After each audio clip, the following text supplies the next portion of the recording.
मेरा नाम कविता है। मैं एक छोटे से गांव देवगढ़ में रहती थी। मेरे पिता एक साधारण किसान थे और माँ घर का काम संभालती थी। घर में ज़्यादा पैसा नहीं थे, लेकिन हमारे परिवार में प्यार और संस्कारों की कभी कमी नहीं रही। बचपन से ही मुझे सिखाया गया था कि इंसान की असली पहचान उसके चरित्र और मेहनत से होती है। मैं पढ़ाई में अच्छी थी, लेकिन गरीबी के कारण ज़्यादा पढ़ नहीं पाई। जब मेरी शादी पास के गांव के एक बड़े परिवार में तय हुई तो मेरे माता पिता बहुत खुश हुए। उन्हें लगा कि उनकी बेटी अब सुखी जीवन जिएगी। मेरे पति का नाम नीरज था। शादी के शुरुआती दिनों में सब ठीक लग रहा था। ससुराल का घर बड़ा था और गांव में उनका सम्मान भी था।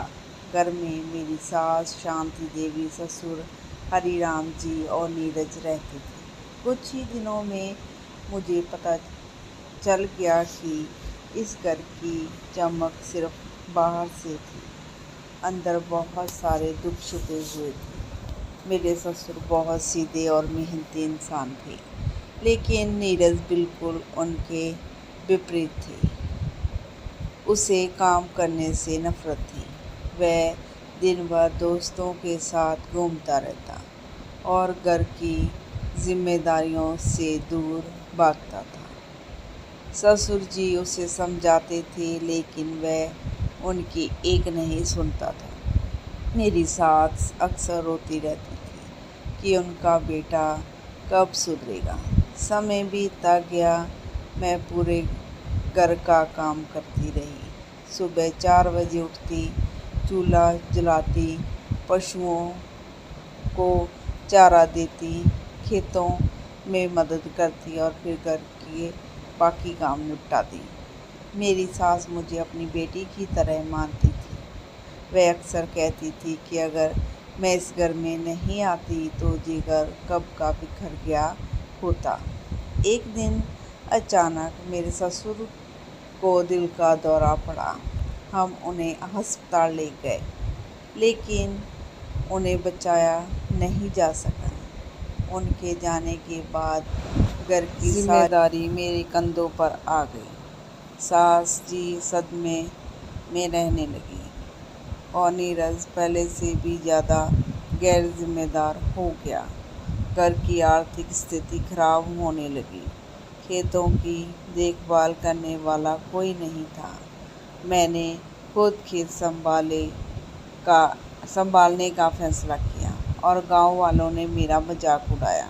लोग कहते थे कि औरत खेत नहीं संभाल सकती, लेकिन मैंने किसी की परवाह नहीं की।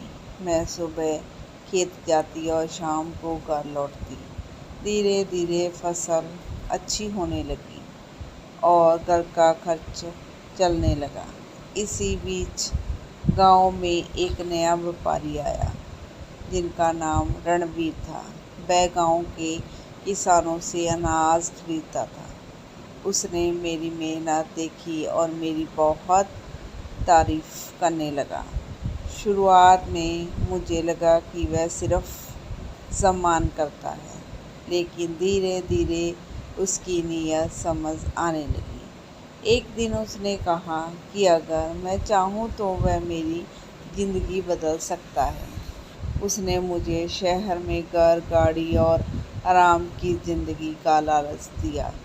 मैंने गुस्से में उसे डांट दिया और कहा कि गरीबी बुरी हो सकती है, लेकिन बेईमानी नहीं, उससे भी ज़्यादा बुरी होती है। इसके बाद उसने मुझसे बदला लेने की ठान ली। कुछ महीनों बाद गांव में चोरी की घटनाएं शुरू हो गई।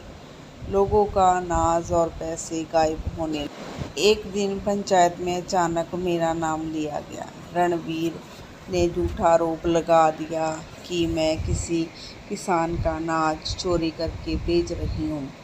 गांव वाले हैरान रह गए। मैंने लाख सफाई दी लेकिन कोई मेरी बात सुनने को तैयार नहीं था। मेरी सास ने मेरा साथ दिया लेकिन बाकी लोग मुझ पर शक करने लगे। मुझे बहुत दुख हुआ। मैंने कभी किसी का बुरा नहीं किया था, फिर भी मुझे अपमान सहना पड़ रहा था। उस रात मैं बहुत रोई। मुझे लगा कि अब सब खत्म हो गया है। लेकिन अगले दिन मैंने हार मानने की बजाय सच्चाई ढूंढने का फैसला किया। मैं चुपचाप रणवीर पर नज़र रखने लगी। कई दिनों तक उसका पीछा करने के बाद मुझे पता चला कि चोरी वहीं करवा रहा था और चोरी का सामान गांव से बाहर बेच देता था। मेरे पास सबूत नहीं था, इसलिए मैंने जल्दबाजी नहीं की। एक रात मैं और गांव का चौकीदार उसके गोदाम तक पहुंचे। वहां उसने चोरी का सारा सामान देख लिया। चौकीदार ने तुरंत पुलिस को खबर कर दी। पुलिस ने छापा मारा और रणवीर रंगे हाथों पकड़ा गया। अगले दिन पूरे गांव के सामने सच्चाई आ गई। पंचायत ने मुझसे माफ़ी मांगी।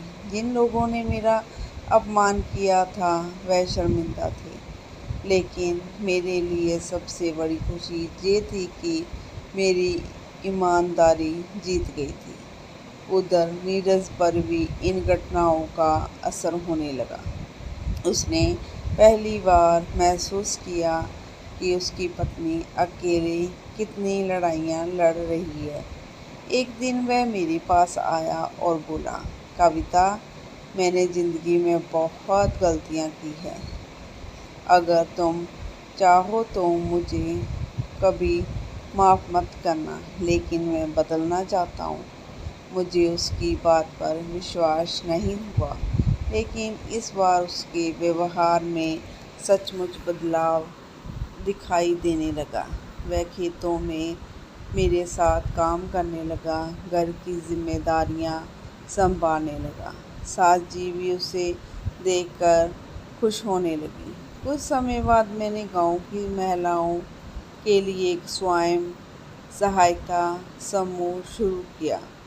हम सब मिलकर अचार, पापड़ और हस्तशिल्प का काम करने लगे। धीरे धीरे हमारा काम बढ़ने लगा।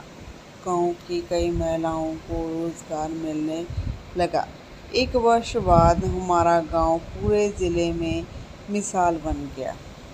लोग दूर दूर से ये देखने आने लगे कि कैसे गांव की महिलाएं अपने पैरों पर खड़ी हो रही हैं। जिला प्रशासन ने भी हमारी मदद की और हमें कई योजनाओं से जोड़ा। उसी दौरान मुझे पता चला कि मैं माँ बनने वाली हूँ। ये खबर सुनकर मेरी सास खुशी से रो पड़ी। नीरज ने भी पहली बार सच्चे मन से मुझे गले लगाया। उसने कहा कि अब वह अपने बच्चे को वह जीवन देगा जिसका उसने हमेशा सपना देखा है। 9 महीने बाद मेरे घर एक बेटे का जन्म हुआ। पूरे गांव ने खुशियां मनाई। मेरी सास ने उसका नाम आरव रखा। आरव के आने से घर में नई रोशनी आ गई। नीरज उसे गोद में लेकर घंटों खेलता रहता था। समय के साथ हमारा जीवन पूरी तरह बदल गया। खेतों की आमदनी बढ़ गई। महिलाओं का समूह भी सफल हो चुका था।